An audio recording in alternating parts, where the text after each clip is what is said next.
Contact with the Council of Nine and Roddenberry's Star Trek Future.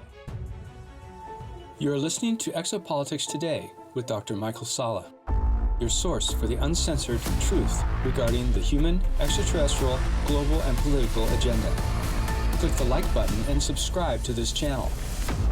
And now, here's Dr. Michael Salla. One of the most intriguing aspects of Gene Roddenberry's creation of the Star Trek franchise was his relationship with a mysterious extraterrestrial group calling itself the Council of Nine, that were being channeled by the psychic Phyllis Schlemmer in the 1970s. Roddenberry sat in on channeling sessions from 1974 to 1975 and participated in Q&As that were recorded in Schlemmer's 1993 book, The Only Planet of Choice. What lent credibility to the Council of Nine was that their existence was confirmed in the famous Law of One channeling sessions held from 1981 to 1984, which are widely regarded as the most authoritative channelings ever conducted due to the strict scientific protocols used by a retired applied physics professor, Don Elkins. These historical events provide important context for Elena Danaan's most recent contact experiences, where she claims to have been taken to Jupiter's moon Ganymede, where she met with the Council of Nine and was told why Roddenberry was chosen to prepare humanity for a Star Trek future. Elena contacted me on November 3rd about an encounter she had just had with the Council of Nine. This is the same group that accompanied the Intergalactic Confederation that took up residence on Ganymede to observe humanity's global awakening. After I wrote 2 articles on the 4 independent sources describing the new extraterrestrial visitors to our solar system, Elena told me about being taken to Ganymede, where she first met with the Intergalactic Confederation. Her subsequent November 3rd encounter focuses on the Council of Nine's relationship with Gene Roddenberry, creator of the Star Trek series. This is how the message Elena sent me begins. I woke up last night abruptly, my forehead tingling with the sensation of a vortex spinning inside of my head.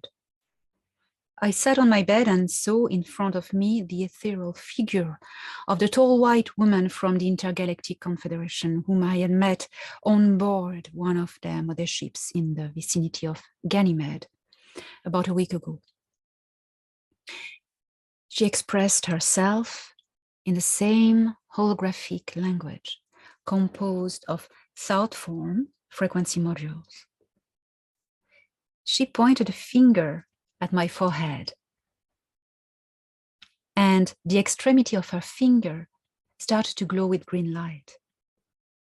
And at the moment her green glowing fingertip touched my forehead, I was propelled inwards into a powerful vortex. I felt as if I disintegrated, as if all the molecules of my body stretched into space. In a normal circumstance, this could have been frightening, but it seemed that in this state of consciousness, I was unable to experience fright anymore.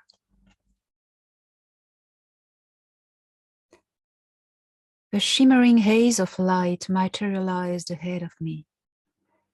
It was opalescent white and contained silvery and golden sparkles. I sensed several presences in it. Then a soft voice resonated inside of my head with a slight echoing effect. It wasn't theatrical at all, as one could expect. It was instead really soft and gentle, masculine.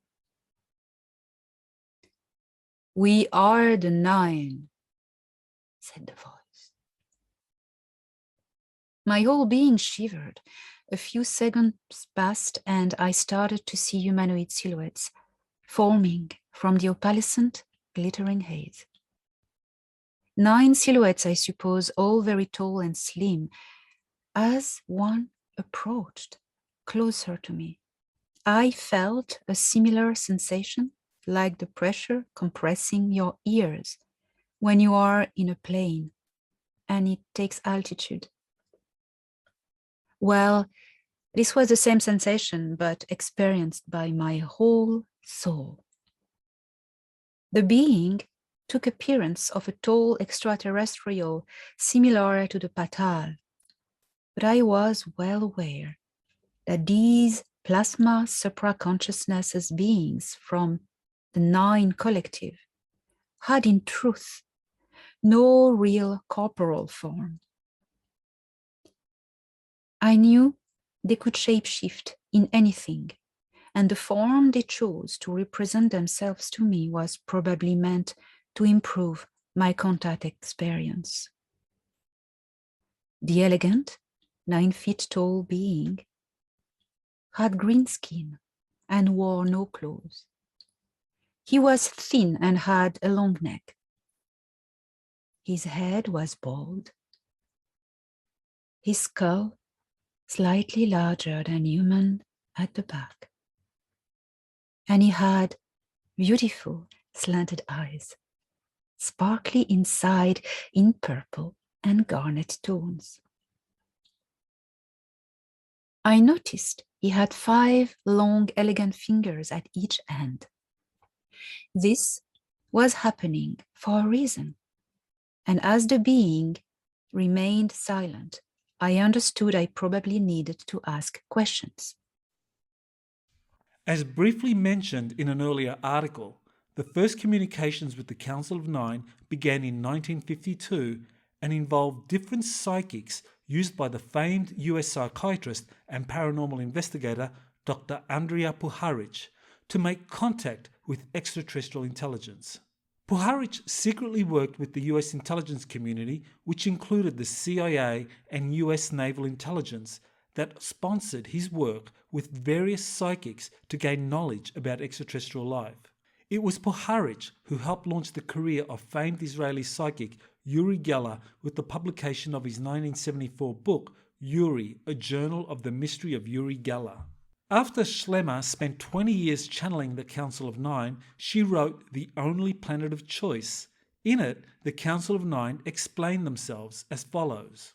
Quote, "There are many who try to understand who we are. In your earthliness, it is difficult for you to accept that you do not understand. At times, the attempt to understand colors the truth of the universe. There are only keys for unlocking portions, for the human mind cannot totally comprehend. There are many interpretations and also many conflicts about who we are. Yes, in a future time, we will attempt to explain ourselves on another level of consciousness. But first, planet Earth must reach the state of evolutionary consciousness where we may understand. Yes. The Council has said, do not try to put us into a box. We do not exist in that form. Yes." End quote. This description is consistent with the non-corporeal forms encountered by Elena on Ganymede and the Council of Nine's enigmatic communications. Crucially, the Council of Nine referred to a future time when they would explain themselves more fully. This appears to be happening right now through their contact with Elena. What gives important credence to the existence of the Council of Nine was that they were mentioned in the Law of One material, where their operations and identity were briefly discussed as follows. Questioner: who are the members and how does the Council function? Ra: I am Ra. The members of the Council are representatives from the Confederation and from those vibratory levels of your inner planes bearing responsibility for your third density. The names are not important because there are no names. Your mind, body, spirit complexes request names, and so, in many cases, the vibratory sound complexes, which are consonant with the vibratory distortions of each entity, are used. However, the name concept is not part of the Council. If names are requested, we will attempt them. However, not all have chosen names. In number, the Council that sits in constant session, though varying in its members by means of balancing, which takes place, what you would call irregularly, is 9. End quote. The Council of Nine is identified here as a group of 9 extraterrestrials associated with a confederation of planets, which appears to be identical to the intergalactic confederation that recently arrived at Ganymede. Later in the Law of One material, the Council of Nine is described as a highly evolved group that resides in the 8th dimension. Quote, questioner, where is this council located? Ra. This council is located in the octave or 8th dimension of the planet Saturn, taking its place in an area which you understand in third dimensional terms as the rings. End quote. The precise relationship between the rings of Saturn and Ganymede as the present base of operations of the Intergalactic Confederation and the Council of Nine is yet to be explained. This will be an interesting topic for future discussion. This finally takes me to the connection between the Council of Nine and Gene Roddenberry. It is a historical fact that Rodenberry attended Council of Nine channeling sessions and asked them questions from 1974 to 1975. These were personally challenging years for Rodenberry, who had failed to come up with another television series after the original Star Trek series from 1966 to 1969 had achieved remarkable success in syndicated reruns. His efforts to develop a follow-up series were continuously frustrated by television network executives. Rodenberry had to wait until 1979, when the first of the Star Trek movies appeared, for success to come his way, but this was only partial, since the director's position was given to Robert Wise. In the Council of Nine channeling sessions he attended, Rodenberry was especially intrigued by the prospect of future mass extraterrestrial landings discussed by the Nine. This inspired Rodenberry to write the pilot episode for a future television series that would appear 6 years after his 1991 death, Earth: The Final Conflict, which ran from 1997 to 2002. The impact the Council of Nine had on Rodenberry has been summarized by different researchers. Here is how an occult researcher, Wes Penray, summarized the connection. Quote, he, Rodenberry, was a member of the Nine Group in 1974 to 75 and even produced a screenplay for a movie about the Nine. It is also suggested that Rodenberry was deeply inspired by the information he'd received in the Nine sessions when he wrote the early Star Trek movies, The Next Generation and Deep Space Nine, which was quite a giveaway. End quote. The deep impact the Council of Nine channeling sessions had on Rodenberry was also confirmed by another researcher, Chris Knowles, who wrote, quote, whatever one might think of the Nine, one thing that can be said without reservation, Roddenberry's experiences with the cult made a huge impression on him, and in many ways would form the basis of the rest of his life's work, as well as the entire Star Trek franchise. End quote. Penray and Knowles' comments provide important context for understanding the significance of what Elena was told by the Council of Nine with regard to Roddenberry. Her commentary is especially valuable for understanding the full significance of the relationship between the Council of Nine, Roddenberry, and humanity's emergence into a Star Trek future. Are you the ones who contacted Gene Roddenberry? I asked. Yes, he replied. Why? Because we knew there was going to be a temporal war and we needed to create a bridge. As he spoke these words into my head, or shall I rather say, as he resonated these words within my consciousness, his holographic language contained far more than words. It carried content. Each thought module carried a story embedded in it. That is how I grasped that this bridge he mentioned was a bond from the past to the future, securing a progressive timeline, a Star Trek future, so to speak. By giving a huge download of information to a group of humans at one specific moment in time. The Nine Collective's intention was to embed into the collective unconscious of humanity the roots of their progressive future, helping humans manifesting it by the creative power of their mind. they enticed Gene Roddenberry and his entourage to create a popular series that would affect deeply and powerfully the consciousness of humanity of Earth for the generations to come. They gave a template which was planned to unfold over a period of time throughout series and movies.